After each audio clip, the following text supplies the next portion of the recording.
The gates of Camp Herne swung open on a morning in late June, 1944, and Klaus Meller watched something that made no sense. Through the chain-link fence and coils of barbed wire, he could see them coming up the dusty road. Black men and women, dozens of them, walking in loose groups toward the very same cotton fields where he and his fellow German prisoners had just been assigned to work. They carried cloth sacks over their shoulders, wore wide-brimmed hats against the already brutal Texas sun, and moved with the tired familiarity of people who had made this walk 1,000 times before. Klaus stood near the guard tower, his hands gripping the wire, trying to understand what he was witnessing. Behind him, other German prisoners muttered in confusion. These were sharecroppers, local workers brought in to help with the harvest. But Klaus had been taught, drilled into his very bones by years of Nazi indoctrination, that black people were inferior, barely human. Untermensch, the party had called them, subhuman.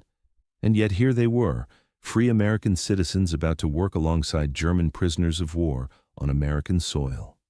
Near the camp's administrative building, Commander James Culpeper stood with his arms crossed, his jaw tight, watching the same scene unfold.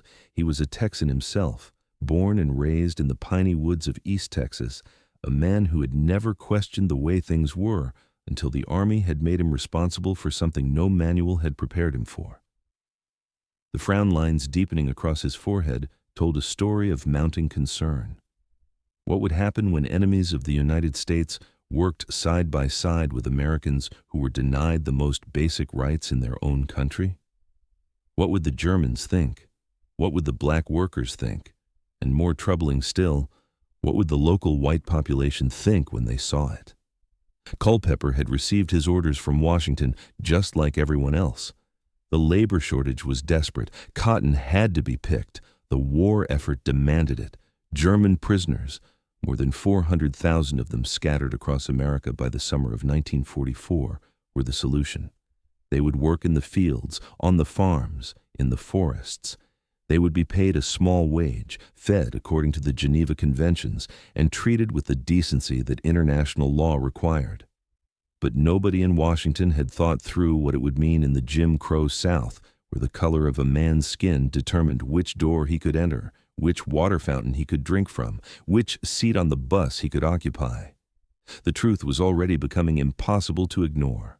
German prisoners could walk into a diner in town and be served at the counter, while black American soldiers, men fighting and dying for their country overseas, had to go around to the back door, if they were served at all. The contradiction was so glaring, so morally obscene, that even some of the guards had started asking quiet questions. Questions Culpeper did not have good answers for. Klaus Muller had been captured in North Africa just 14 months earlier. He was 23 years old, a former mechanic from a small town outside of Stuttgart, drafted into the Wehrmacht and shipped to Tunisia, where Rommel's Africa Corps was making its last desperate stand. When the Americans had surrounded his unit near the ruins of Carthage, Klaus had surrendered with a mixture of relief and terror. The propaganda had told him that American soldiers would execute prisoners on the spot, or worse, hand them over to the British or the French for torture.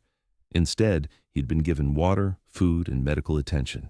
He had been processed, loaded onto a ship, and sent across an ocean he had never imagined crossing. Now here, he stood in a place called Texas, where the land stretched flat and endless under a sky so big it made him dizzy, where the heat pressed down like a physical weight, and where nothing made sense anymore. The America of Nazi propaganda had been a land of degeneracy and weakness, a mongrel nation with no culture, no discipline, no honor. But the America Klaus had seen so far was rich beyond imagination, organized to a degree that shamed the vaunted German efficiency and complicated in ways that left him perpetually confused. The truck engines rumbled to life. Guards called out orders in English that Klaus was slowly learning to understand. Work detail, cotton fields, 6 days a week, dawn to dusk, with Sundays off for rest and whatever religious services the prisoners wanted to organize among themselves.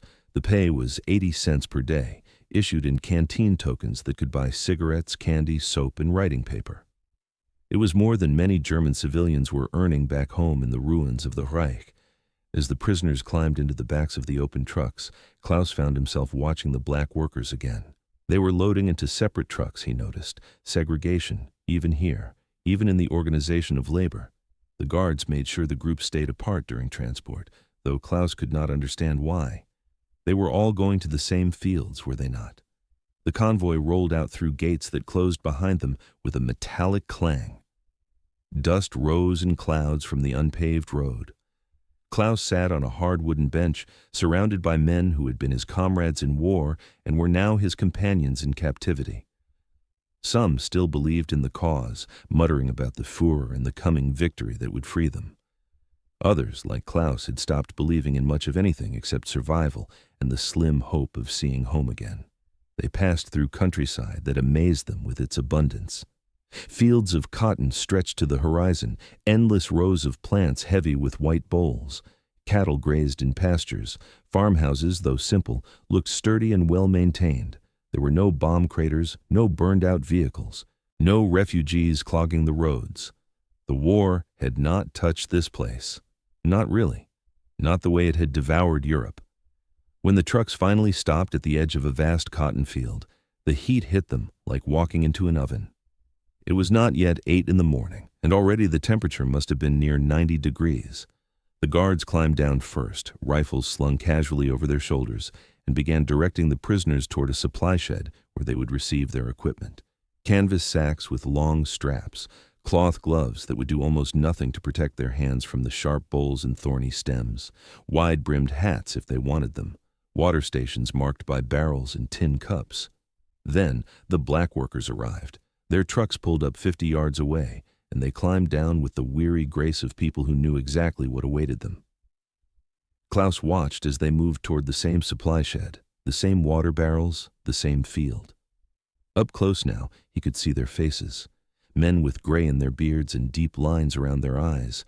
Women with their hair tied back in kerchiefs, their hands already calloused and scarred from years of this work. Young people, teenagers who should have been in school but were here instead, because their families needed every pair of hands they could get. One of the black men, tall and lean with shoulders that spoke of decades of hard labor, walked past Klaus without looking at him. But Klaus looked, and what he saw disturbed something deep in the foundation of everything he had been taught. This was not an Untermensch. This was a man who carried himself with quiet dignity, who moved with purpose and skill, whose eyes held intelligence and something else, wariness, the kind of careful watchfulness that comes from living in a world where danger can arrive without warning. A white foreman, a local man hired to oversee the harvest, began shouting instructions. His accent was so thick Klaus could barely understand him, even with the English he had learned. But the meaning was clear enough. Rows were assigned. Germans on one side, black workers on the other, at least at first. Pick clean, no trash in the sacks, work steady. Water breaks when he said so and not before. The foreman carried no rifle, but he carried an authority that came from something else. From the social order that governed this place, from laws and customs that everyone here understood except the German prisoners. Klaus was handed a sack and pointed toward a row. The cotton plants were taller than he had expected, chest high and bursting with bolls that had split open to reveal the white fiber inside. He had never picked cotton in his life. In Germany, he had worked with engines and machines, not crops. But he had been ordered to work, so he would work. He reached for his first bowl and immediately felt the sharp prick of the dried leaves and stems. The fiber clung stubbornly to its casing. He pulled harder and managed to extract a small handful, which he stuffed into his sack. 20 yards away, an older black woman was moving down her row with fluid efficiency. Her hands darted and pulled in a rhythm so fast Klaus could barely follow it. She filled her hands, tossed the cotton into her sack, and moved to the next plant without breaking stride. She had been doing this since she was a child, Klaus realized. This was not labor to her. It was a kind of brutal expertise, a skill learned through necessity and honed through suffering. By mid-morning, Klaus's back ached. His fingers were bleeding despite the gloves, and his sack was maybe a quarter full. The sun hammered down with relentless fury. Sweat poured off him, soaking his prison-issue work shirt. Around him, his fellow Germans struggled just as badly. They were soldiers and clerks and factory workers, not field hands. This work was breaking them. But something was happening in the field. The careful segregation the foreman had tried to maintain was collapsing under the weight of practical necessity. The rows did not respect racial boundaries, and neither did the work. Klaus found himself picking alongside a young black man who could not have been more than 18 years old. They did not speak. What would they say? But Klaus watched as the young man's hands moved with the same practiced efficiency as the older woman's, and he felt something he had not expected to feel. Respect. Grudging and confused, but respect nonetheless. When the foreman finally called for a water break, everyone moved toward the barrels. The Germans, parched and exhausted, drank deeply. The black workers drank too, but Klaus noticed they waited. They held back until the prisoners had finished, and even then they approached differently, with a caution that spoke volumes. It took Klaus a moment to understand. They were afraid. Not of the Germans, but of the social rules that governed this place, rules about who drank first, who stood where, who looked at whom, and how. One of the German prisoners, a man named Otto, who still wore his Afrika Korps attitude like a shield, said something in German that made several men laugh. He was pointing at the black workers, making a crude joke about their appearance. Klaus felt his stomach turn. He had laughed at such jokes himself, back in the barracks in North Africa, back when he had believed what he was told. But now, standing in this field, watching people work with a skill he could not match, people who were Americans in their own country while he was the enemy, the foreigner, the prisoner, those jokes felt hollow and small. By the time the sun reached its zenith, the temperature was well over 100 degrees. The foreman called a lunch break, and everyone moved toward the shade of the few trees that bordered the field. Food was distributed. The German prisoners received sandwiches, apples, and canteens of cold tea that had been transported from the camp.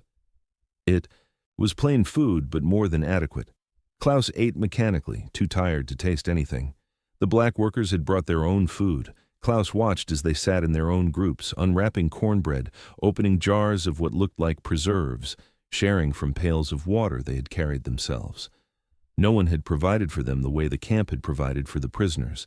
They were responsible for feeding themselves, even while doing the same backbreaking work. And then, something happened that would stick with Klaus for the rest of his life. A little black girl, maybe 6 or 7 years old, came walking through the field carrying a basket. She was bringing food to her mother, who sat beneath a scraggly mesquite tree. The girl walked past the German prisoners with wide, curious eyes, and when she saw Klaus looking at her, she smiled. It was an innocent, unguarded smile, the kind only children can give. Klaus smiled back without thinking, and the girl's mother called to her sharply, pulling her away with a protective urgency that Klaus felt like a slap. She was protecting her child. From him. From the Germans. But why? He was the prisoner here. He was the one behind barbed wire. And yet this woman, this free American citizen, had to worry about her daughter's safety in her own country in ways that he, the enemy, did not. Commander Culpeper arrived at the field just after noon, driving out in a jeep with his adjutant to inspect the work. He walked along the rows, nodding to the foreman, checking on the guards and watching. Always watching. He saw the Germans struggling with work that the sharecroppers made look easy. He saw the careful distance everyone maintained, the unspoken boundaries, and he saw the paradox playing out in real time. His prisoners, men who had fought to destroy everything America stood for, were being treated with more dignity than American citizens, whose only crime was the color of their skin. That night, back in his office at Camp Hearn, Culpeper sat at his desk and began writing a report. He did not know if anyone in Washington would read it or care, but he felt compelled to document what he was witnessing.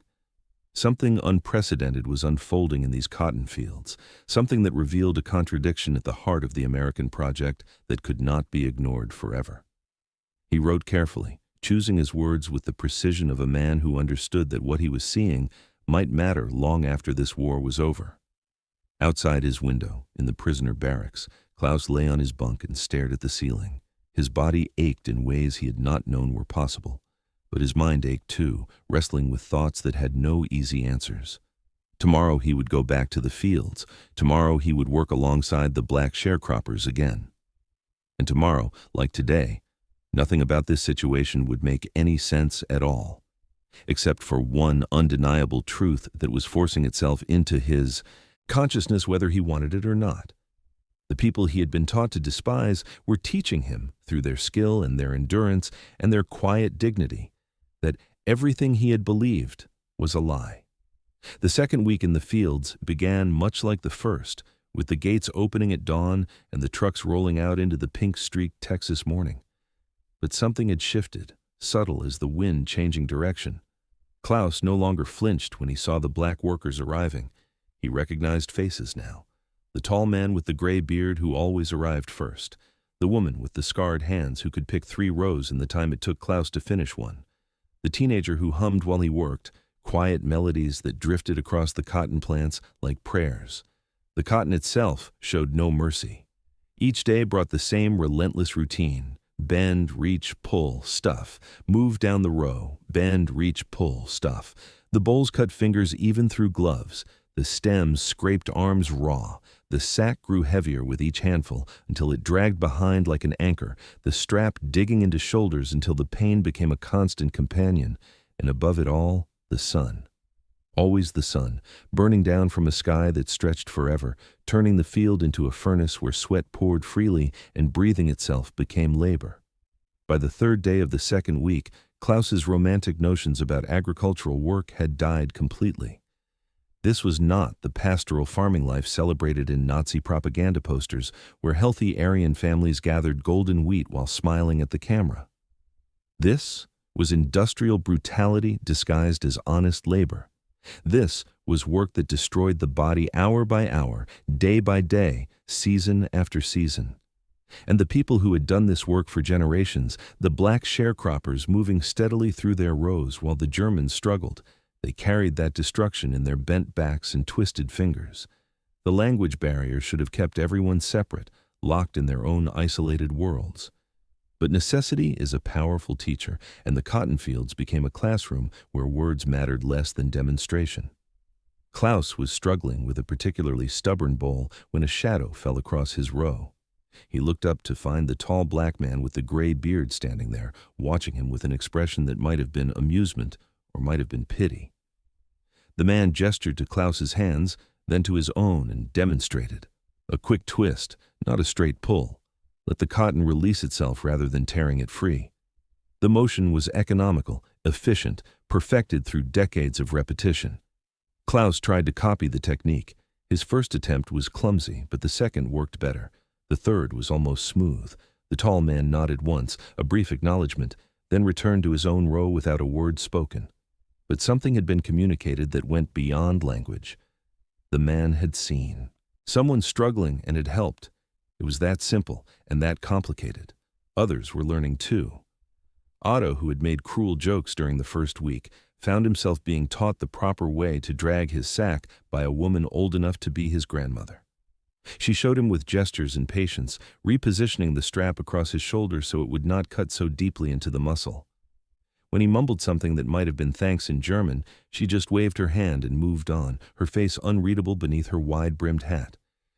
By the end of the 2nd week, the invisible line that had divided German prisoners from black workers had begun to blur. Not disappeared, but blur. They were still separate groups during breaks, still loaded into separate trucks, still maintained a careful distance that everyone understood without being told.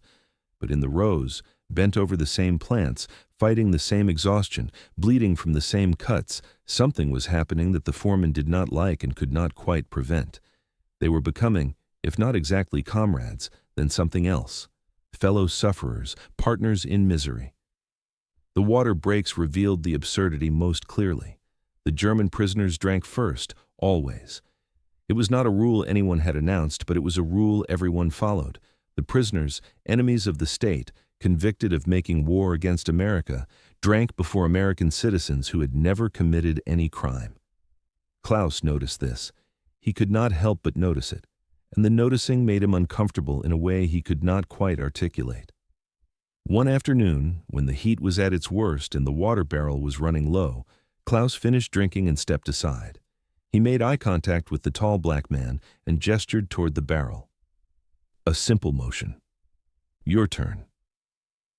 The man hesitated, his eyes flickering toward the foreman who was watching from the shade, then toward the other black workers.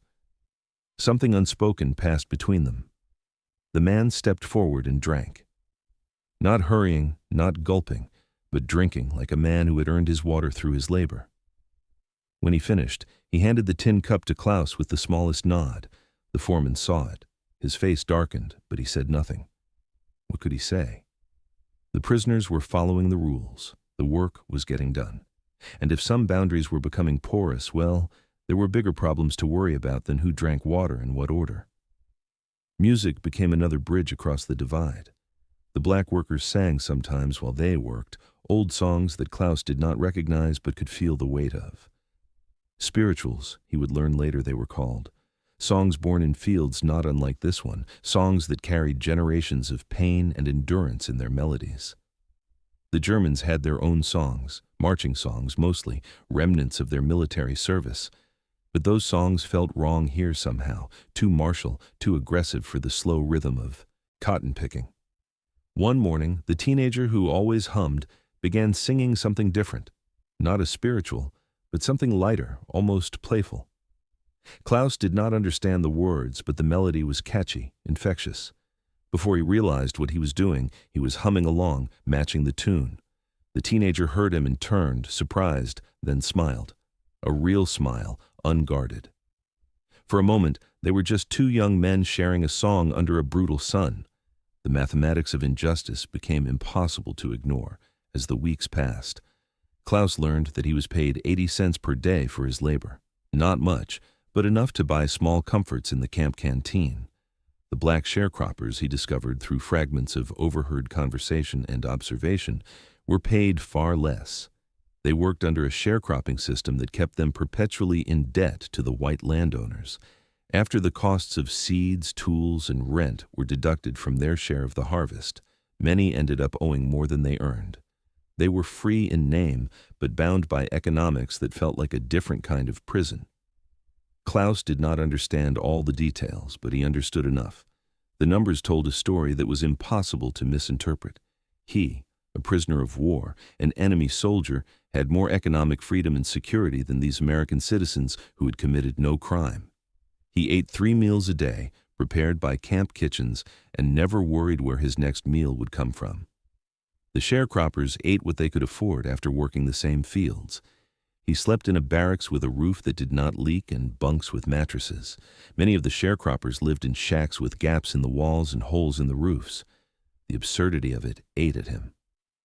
At night, lying in his bunk, Klaus found himself thinking about the tall man with the gray beard, about the woman with the scarred hands, about the teenager with the singing voice. What were their names? He did not know. They had worked side by side for weeks, and he did not know their names because no one had thought to introduce them, because the social customs of this place declared that such introductions were not necessary or proper. The guards were changing too, though they tried to hide it. Klaus noticed the way some of them watched the interactions between prisoners and sharecroppers with conflicted expressions. These were young men, many of them drafted from rural communities not so different from Camp Hearn's surroundings. They had grown up with segregation as a simple fact of life, unquestioned and unremarkable. But watching German prisoners, literal Nazis, being treated with more dignity than their black neighbors was forcing uncomfortable questions into their minds. One guard, a corporal from Oklahoma named Williams, started staying closer to the work crews during breaks.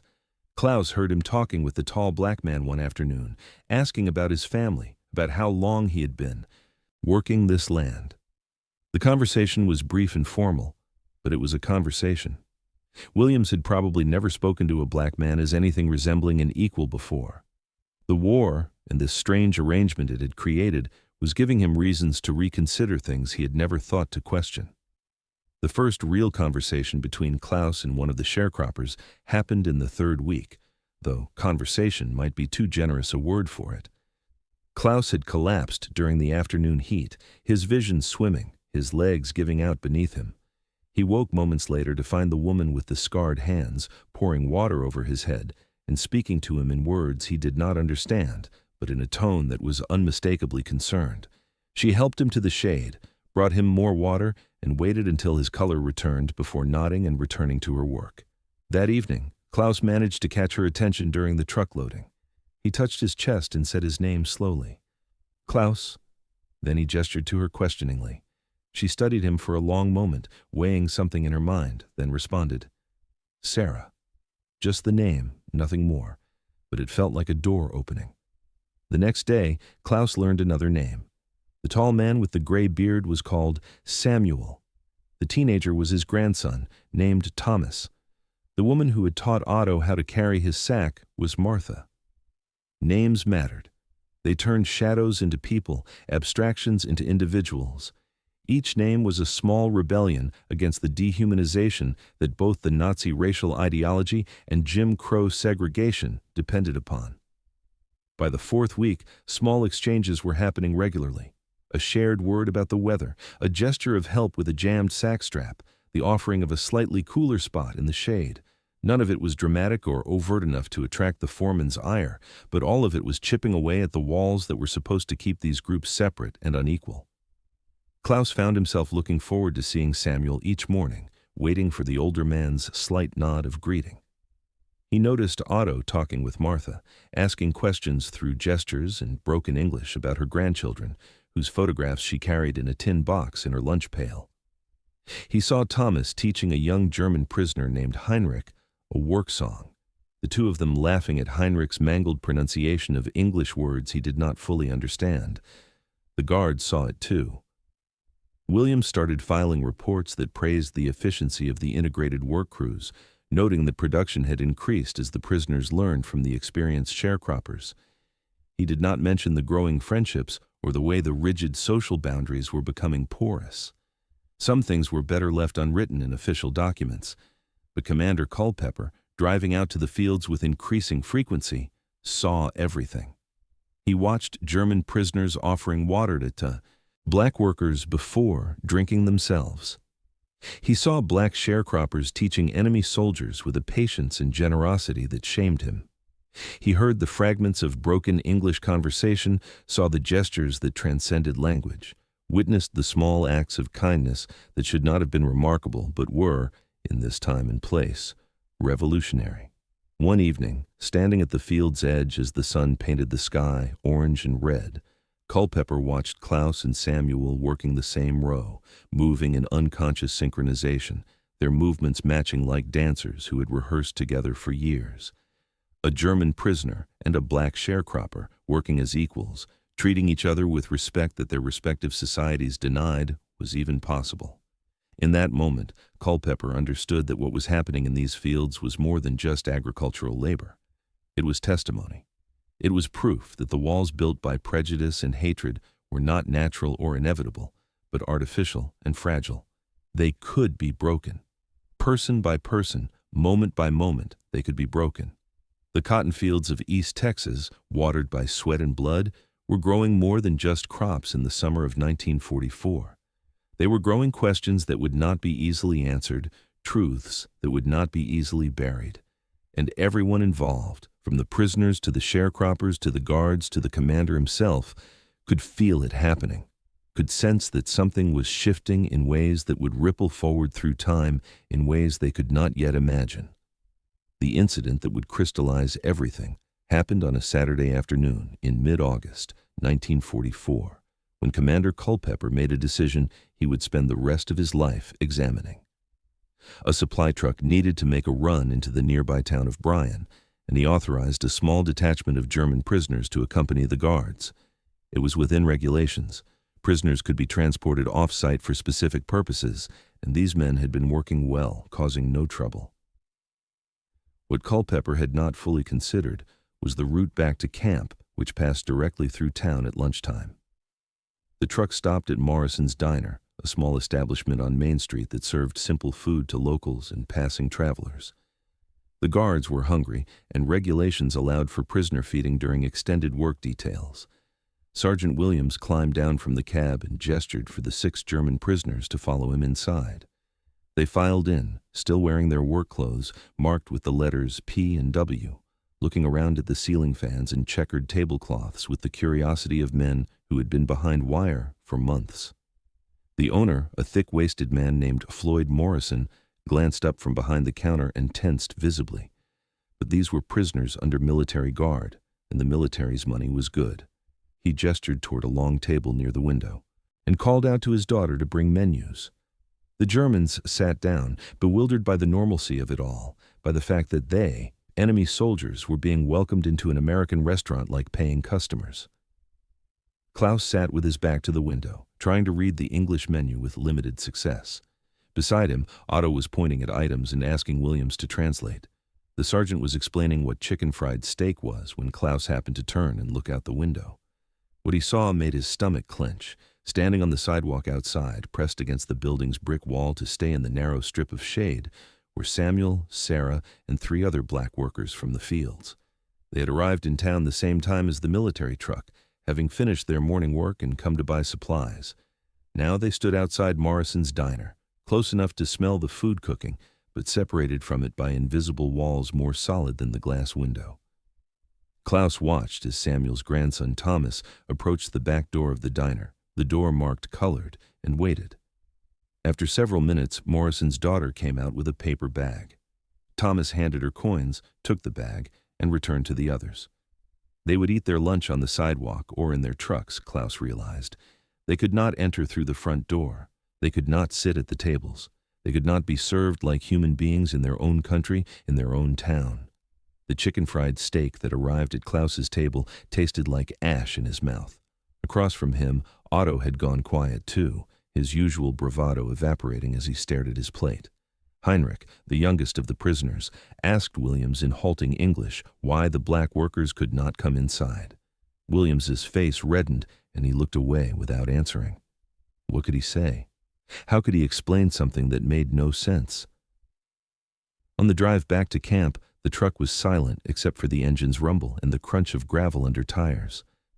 Klaus stared at the passing landscape and felt something hardening in his chest. He had been raised on propaganda that declared certain people inferior, Untermenschen, who deserved subjugation, or worse. He had believed it, or had tried to believe it, because everyone around him believed it, and questioning it meant standing alone. But the propaganda had also told him that Germany was defending civilization against mongrel nations and inferior races, that the Reich represented order and strength while America represented chaos and weakness.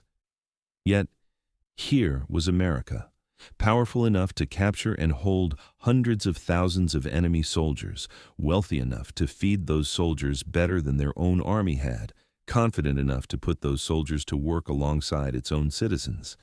And here was America, simultaneously denying basic human dignity to millions of its own people based solely on the color of their skin. The contradiction was not just hypocritical. It was devastating to every claim America made about what it was fighting for. That evening, Klaus did something he had never done before. During the recreation period when prisoners could move freely within the compound, he sought out the camp's small library, really just a room with donated books and newspapers. He found a worn copy of the Declaration of Independence that some well-meaning patriotic organization had provided, probably imagining that reading about American ideals would demoralize the prisoners. Klaus read it slowly, struggling with the 18th century English, but understanding enough. All men are created equal. The words seemed to mock everything he had witnessed. He was not alone in his confusion. Over the next few days, other prisoners began asking the guards questions. Why were the black workers treated differently? Were they criminals? Had they done something wrong? The guards, most of them young and not particularly educated or philosophically inclined, struggled to answer. Some fell back on the explanations they had grown up with, about how things had always been this way, about states' rights and tradition. But their voices carried less certainty than before. The questions from German prisoners, from Nazis who had fought to preserve their own vicious racial hierarchy, exposed the absurdity in a way that was impossible to dismiss. Commander Culpeper found himself in an impossible position. He began receiving visits from local civilians who had heard about the growing interactions between prisoners and black workers. A delegation of businessmen came to his office one sweltering afternoon, led by a lawyer named Hartwell, who spoke with the polished condescension of someone accustomed to having his words treated as law. "Commander, we appreciate the camp's contribution to the harvest," Hartwell began, settling into a chair without being invited. "But there's been talk about fraternization, about your prisoners getting overly familiar with the colored workers. Now, we understand you're not from around here originally, even if you are a Texan, and maybe you don't fully grasp how things need to be maintained." Culpeper felt his jaw tighten. He had been born less than 100 miles from where they sat, but because he had left for military service, because he had seen something of the world beyond East Texas, he was suddenly not from around here. "The prisoners are working according to Geneva Convention regulations," Culpeper replied carefully. "They're supervised, they're productive, and they're not causing any security issues." "That's not quite what I'm referring to," Hartwell continued, his smile never wavering. "It's about the example being set. When you have white men, even if they're Germans, mixing too freely with coloreds, it sends a message. It upsets the natural order of things. People get ideas. You understand what I'm saying?" Culpeper understood perfectly. The problem was not that prisoners were being friendly with sharecroppers. The problem was that this friendship revealed the lie at the heart of segregation, that it exposed the arbitrary cruelty of a system that depended on everyone pretending it was natural and inevitable. If German prisoners, raised under Nazi racial ideology, could see past the color of a person's skin after a few weeks of working together, what excuse did people who claim to believe in American democracy have for maintaining these barriers? After Hartwell and his delegation left, Culpeper sat at his desk and began drafting a report to his superiors at the 8th Service Command. He chose his words carefully, but he did not soften the truth. He described the contradiction that was becoming impossible to manage. He outlined how German prisoners were questioning American guards about the treatment of black citizens. He noted with dry precision that this was creating a morale problem, though he left ambiguous whose morale was actually the problem. The prisoners observed that they, as enemy combatants, received treatment in many respects superior to that afforded to Negro American citizens, he wrote. They have access to facilities, services, and courtesies denied to these citizens based solely on race. This observation has led to questions and conversations that are difficult for guards to address without either defending the indefensible or acknowledging contradictions in the principles we claim to be fighting for. He knew the report would likely be filed away and forgotten. The military had more pressing concerns than the philosophical discomfort of guards at a POW camp in Texas. But Culpeper felt compelled to document it anyway. Someone needed to acknowledge that this was happening, that this contradiction was being seen and felt and questioned. The transformation happening in the fields was accelerating. Samuel, who had maintained a careful distance for the first weeks, began staying after work sometimes to talk with Klaus. Their conversations were fragmented, hampered by language and by the weight of unspoken things, but they happened. Samuel told Klaus about his father, who had been born enslaved, who had lived to see emancipation, but never lived to see freedom in any meaningful sense. He spoke about sharecropping, about how the system worked to keep black families perpetually in debt, perpetually dependent, perpetually unable to accumulate anything that might give them leverage or independence. Klaus, in turn, told Samuel about Germany, about the economic collapse after the First War, about the desperation that made people willing to believe anyone who promised simple solutions to complex problems. He did not defend what his country had become. How could he? But he tried to explain how ordinary people, good people, could be swept up in something evil by increments, by small compromises and small silences that accumulated, until suddenly you were complicit in things you never thought you would accept. Sarah shared photographs from a battered envelope she carried. Her children, 3 girls and 2 boys, ranging from 5 to 17. The oldest boy was in the army, she said with pride that could not quite mask worry. Fighting in Italy. Fighting for a country that would not let him drink from the same water fountain as white children. The middle daughter was smart, Sarah told Klaus, showed real promise with books and learning, but the colored school only went through 8th grade, and there was no money for anything beyond that, even if opportunity existed. Martha told Otto about her husband, dead 5 years now from an infected cut that became gangrene because the colored hospital was 30 miles away and they had no car, and by the time someone could take them, it was too late. A simple cut, she said, the kind of injury that happened constantly in field work. But for black folks in rural Texas, even simple injuries could be death sentences because the medical care available to white people was denied to them. These stories accumulated in the prisoners' minds like stones. Each one was specific, personal, irrefutable. These were not statistics or abstract injustices. These were people they knew, people they worked beside, people whose skill and endurance and humanity they had come to respect. And every story revealed the same truth, that the liberty and justice America claimed to stand for were distributed along color lines that had nothing to do with merit or character or contribution. The German prisoners were not saints. They did not suddenly abandon all the prejudices they had been raised with. Some remained committed Nazis who saw the treatment of black Americans as proof that racial hierarchy was universal and natural. But others, like Klaus, felt the foundations of their worldview cracking. If the propaganda about America had been lies, if the reality was this complex and contradictory, what else had been lies? If black Americans could be this capable, this dignified, this human, despite everything their society did to crush them, what did that say about the entire edifice of racial pseudoscience that the Nazis had built their ideology upon? By September of 1944, the tensions were visible to anyone paying attention. Local whites complained more vocally about seeing German prisoners and black workers in close proximity. Several sharecroppers were warned by landowners to keep their distance from the prisoners, told that getting too friendly with white men, even enemy white men, could bring trouble. Some guards, uncomfortable with what they were witnessing, requested transfers. Others, like Sergeant Williams, found themselves questioning things they had accepted their entire lives. Commander Culpeper continued documenting everything. He photographed the work crews, carefully noting in his logs the improved productivity that came from mixed teams. He recorded conversations with guards who expressed confusion about the contradictions they were seeing. He collected copies of complaints from local civilians and filed them alongside his own observations about those complaints' underlying anxieties. He did not know what he was building toward. Maybe nothing. Maybe he was just creating a record that would gather dust in some army archive, unseen and unremembered. But on quiet evenings, sitting in his office with the windows open to catch any hint of breeze, Culpeper found himself thinking about what he was witnessing. The cotton fields of East Texas were hosting an unplanned experiment in human nature.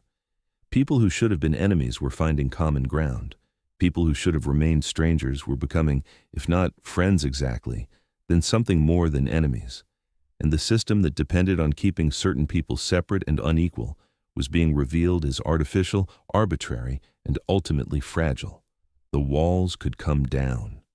That was the terrifying and exhilarating truth emerging from these fields. Not easily, not quickly, but they could come down. Person by person, interaction by interaction, the lies that supported oppression could be exposed and rejected. Klaus and Samuel, Otto and Martha, Heinrich and Thomas, all of them were proving it every day, probably without fully realizing what they were proving. Culpeper wrote all of this in his private journal, not in official reports. He wrote about the young German prisoner who asked him, in broken English, why America fought against racism in Germany but allowed it at home. He wrote about the black sharecropper who told him, with careful politeness, that the Germans treated him more like a man than most white Americans ever had.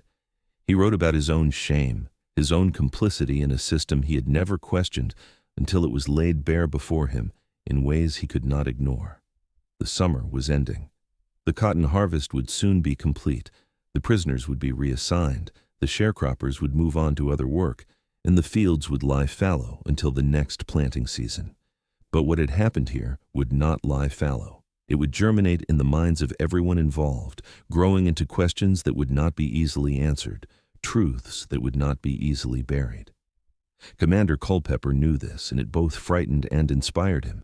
History was being made in these fields, quietly, without headlines or fanfare, and he was determined to make sure someone remembered.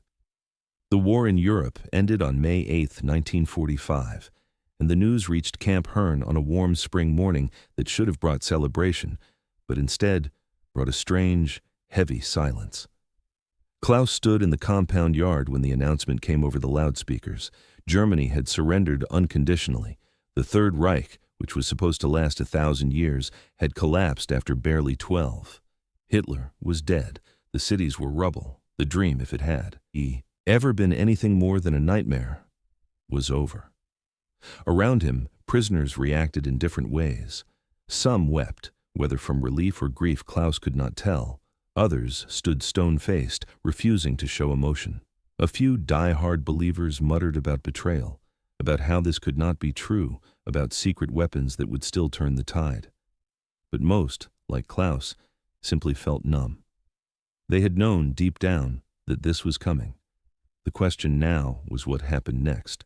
Repatriation would take time, the commanders told them, months, perhaps more than a year. There were millions of prisoners scattered across America, and the logistics of returning them to a devastated Germany would be complicated. In the meantime, they would continue working. The farms still needed hands. The harvest still needed to be brought in. Life, even after the end of the world, continued with its mundane demands. Klaus returned to the cotton fields that summer, to the same rows he had worked the year before, to the same brutal sun and the same crushing labor. Samuel was there, older-looking somehow, more worn. They greeted each other with the familiarity of men who had shared something that neither could quite name. The war was over, but the work continued. The contradictions continued. Klaus was still a prisoner who could eat in diners where Samuel could not enter. The uniform had changed, but the absurdity remained. It was during these final months of captivity that Klaus began writing. He kept a journal, small and secret, recording everything he had witnessed and learned. He wrote about the first day in the fields, about his confusion and shame. He wrote about Samuel and Sarah and Martha, about their stories and their dignity. He wrote about the diner in Bryan, about the chicken-fried steak that tasted like moral failure. He wrote about how everything he had been taught about racial hierarchy had been revealed as vicious nonsense by the simple experience of working beside people and recognizing their humanity. "I came to America as a Nazi," he wrote in one entry. "I believed that some people were superior to others because of their blood, their race, their breeding. I believed this because everyone I knew believed it, because questioning it meant standing alone. But the cotton fields of Texas taught me something that no amount of propaganda could erase.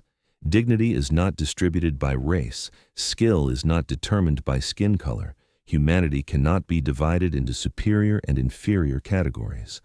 These truths were demonstrated to me by people my own nation would have enslaved or murdered, people my captors treated as less than human while treating me with honor I had not earned and did not deserve."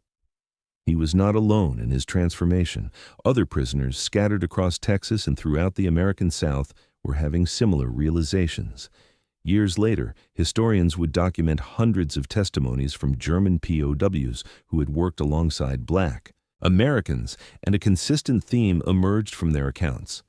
They had arrived as convinced Nazis, or at least as men raised in a culture that took racial hierarchy for granted. They left questioning everything they had been taught. The experience had not made them into civil rights activists, but it had planted seeds of doubt that would grow into something more profound over time. Otto, the former Afrika Korps soldier who had made cruel jokes during the first week, sought out Klaus before repatriation. They sat on the barrack steps in the evening cool, and Otto said something Klaus would never forget. "I keep thinking about Martha," Otto said quietly, "about her husband dying from an infected cut because he could not get to a hospital, about her grandchildren who will never have the opportunities my children had back home. I used to think we were superior, that the strong had the right to rule over the weak, but Martha was stronger than me in every way that matters. She survived things that would have broken me. And for what?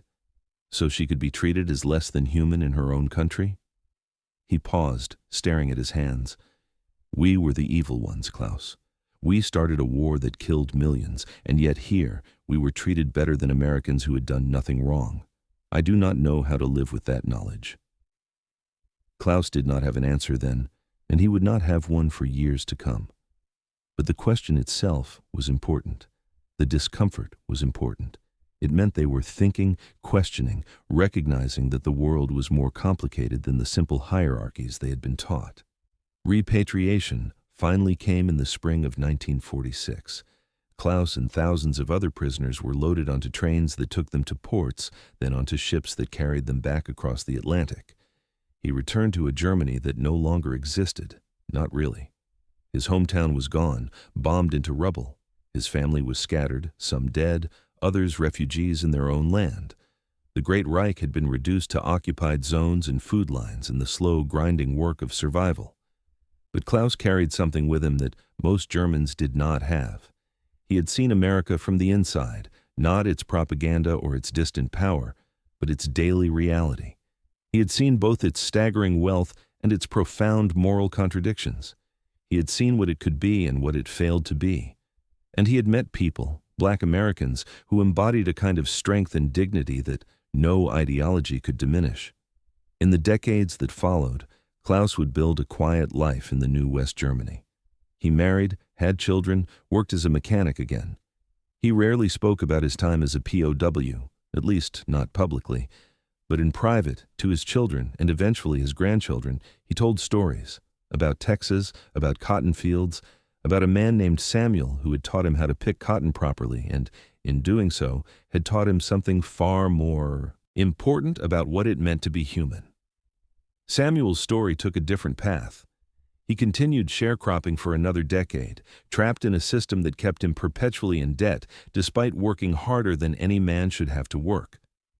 His son returned from the war in Europe, decorated for bravery, and returned to a South that still would not let him vote or drink from certain water fountains.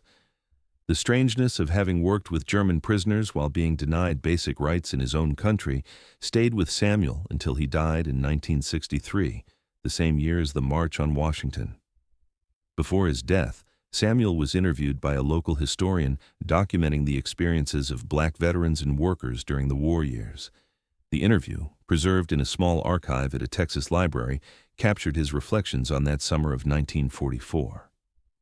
Those German boys, they came here thinking one way and left thinking another, Samuel said. I could see it happening. They looked at us at first like we were something less than human, the way white folks here always looked at us. But working together, sweating together, suffering together, it changed something. They started seeing us as people. It was strange, you know. We were teaching Hitler's soldiers that racism was wrong while living under our own version of it every day. I do not know what they did with what they learned. I hope it mattered. I hope somewhere it made a difference. Commander Culpepper's transformation was perhaps the most documented. After the war, he remained in the Army and rose to the rank of colonel. But the experience at Camp Hearn had changed him fundamentally. He became, quietly but persistently, an advocate for desegregation of the military. When President Truman issued Executive Order 9802 in 1948, integrating the armed forces, Culpeper was among those who worked to implement it, not just in letter, but in spirit.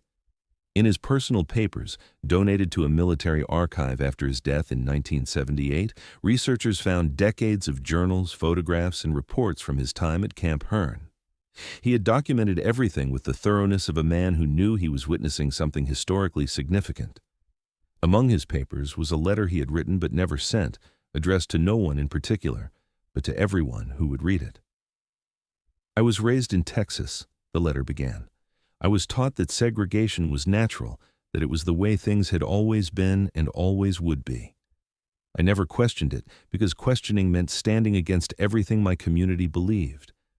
But in the summer of 1944, I watched German prisoners, men who had fought for the most racist regime in human history, learn to see past race by working alongside Black Americans. I watched my guards struggle to explain why we treated enemy soldiers better than our own citizens.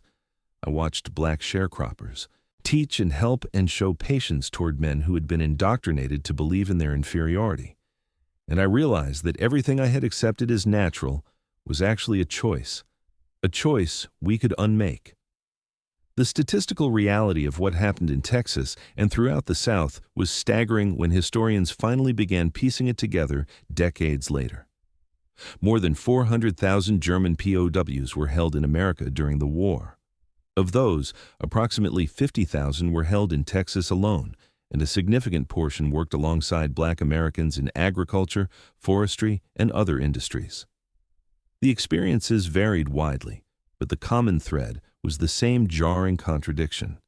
Prisoners received better treatment than citizens. This contradiction did not go unnoticed at the time. The Pittsburgh Courier, one of the nation's leading black newspapers, ran articles highlighting the absurdity. Black soldiers returning from the war wrote letters describing their shock at seeing German POWs eating in restaurants where they themselves were not welcome. Civil rights leaders like A. Philip Randolph pointed to these examples as evidence of the moral bankruptcy of segregation. The Double V campaign, Victory Against Fascism Abroad and Victory Against Racism at Home, gained urgency and power from these everyday contradictions. Some German POWs returned to America after the war as immigrants. Klaus was not among them, but others made that choice, drawn back to a country that had treated them with unexpected decency. A documentary filmmaker in the 1990s tracked down several of these men, now elderly, and asked them about their experiences. One, a former prisoner named Friedrich, who had worked in Mississippi cotton fields, said something that captured the lasting impact. "I learned two things in America," Friedrich said. "First, that the propaganda we had been fed about racial superiority was complete rubbish. Working with Black Americans taught me that. Second, that even the best countries have profound moral failures they need to confront. America's treatment of its black citizens was as indefensible as anything my country had done, just implemented differently. Both lessons mattered. Both stayed with me." The historical irony was not lost on scholars who later studied this period. America fought a war against fascism, against a regime whose ideology was built on racial hierarchy and the belief that some humans were inherently superior to others. American soldiers died to defeat that evil. Yet at home, America maintained its own system of racial hierarchy, its own structure of laws and customs that declared some humans more worthy than others, based solely on skin color. The contradiction was so glaring that even enemy soldiers could see it and question it. This was not a comfortable realization for anyone. It complicated the narrative of World War II as a simple story of good versus evil. It forced a recognition that defeating external evil did not absolve a nation of confronting its internal moral failures. But that discomfort was necessary. Progress requires discomfort. Change requires confronting truths that are easier to ignore. The civil rights movement that exploded in the 1950s and 60s had many sources and causes. But among them, quietly acknowledged by historians, was the experience of Black Americans who had served in the war or worked alongside POWs and could no longer accept the contradictions they had witnessed. Samuel's son, who had fought in Europe and returned to segregation, became active in voter registration drives in Texas. Martha's granddaughter, inspired by stories of her grandmother's quiet dignity in the face of injustice, became a teacher who worked to desegregate schools. The seeds planted in those cotton fields took decades to bear fruit, but they did bear fruit. Today, the fields outside Camp Hearn are quiet. The camp itself is mostly gone, just a few concrete foundations and historical markers indicating what once stood there. The cotton fields are still worked, though by massive machines now rather than by hand. Someone driving past would see nothing remarkable. Just flat Texas landscape stretching to the horizon, ordinary and forgettable. But what happened in these fields in the summer of 1944 was anything but forgettable.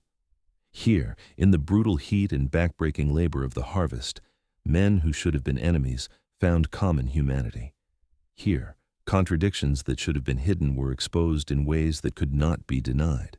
Here, the lie of racial hierarchy was challenged not by philosophers or politicians, but by ordinary people working side by side and recognizing each other's dignity. The story matters because it reveals something essential about human nature and prejudice. Hatred is taught, division is constructed. The walls that separate people are built by choices, not by nature, and what can be built can be dismantled, stone by stone, prejudice by prejudice, moment by moment. Klaus and Samuel are both gone now, along with most of the people who worked those fields. But their story survives in journals and interviews, in official reports and private letters, in the memories passed down through families. It survives because it testifies to a truth that every generation needs to learn again, that the distance between enemy and friend, between stranger and neighbor, is shorter than we imagine. That shared struggle can break down walls that ideology has built, that humanity, when given a chance, can transcend the categories we use to divide it. The cotton that grew in those Texas fields in 1944 was harvested and sold and turned into clothing worn by people who never knew the hands that picked it. But something else grew there too. Questions about justice and contradiction, doubts about propaganda and prejudice, recognitions of shared humanity that changed lives in ways both large and small. Those seeds are still germinating, still growing, still bearing fruit in the ongoing struggle to live up to the ideals we claim to hold. Commander Culpeper understood this, which is why he documented everything so carefully. Samuel understood this, which is why he told his story to anyone who would listen. Klaus understood this, which is why he wrote in his journal and told his grandchildren.